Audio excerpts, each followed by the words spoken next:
জানো, আমি না তোমাকে নিয়ে অনেকটা জেলাসি। তোমাকে নিয়ে অনেকটা স্বার্থপর ভাবতে পারো।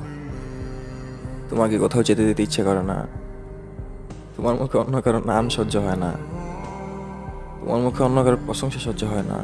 তোমার দিকে অন্য কেউ তাকাবে, তোমাকে নিয়ে অন্য কেউ কথা বলবে, এগুলো আমার সহ্য হয় না। জানো, তুমি কোথাও যাবে, তোমার দিকে একটা ছেলে তাকিয়ে থাকবে, তুমি তার সাথে কথা বলবে, একটা ছেলে তোমার সাথে কথা বলতে আসবে, মানে মাথার মধ্যে নানান ধরনের চিন্তা ভাবনা, এগুলো না অনেকটা খারাপ লাগে। কারণ আমি তোমার নিয়ে অনেকটা জেলাসি, যার কারণে আমি তোমাকে কোথাও যেতে দিতে চাই না।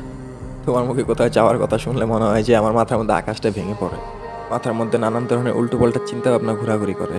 তোমার মুখে কোথাও যাওয়ার কথা শুনলে আচমকে আমার মন খারাপ হয়ে যায়। শোনো, এগুলা হয়তো বা তোমার কাছে একটা সমস্যার মতন হতে পারে যে হ্যাঁ, তুমি আমার এখানে যাইতে দাও না, ওইখানে যাইতে দাও না। কি করব, আমি তোমাকে নিয়ে যে অনেকটা স্বার্থপর। এখানের খারাপ লাগাটা আমি তোমার কাছে এক্সপ্লেন করতে পারবো না, ওই রকম ওয়ার্ড আমার কাছে নেই।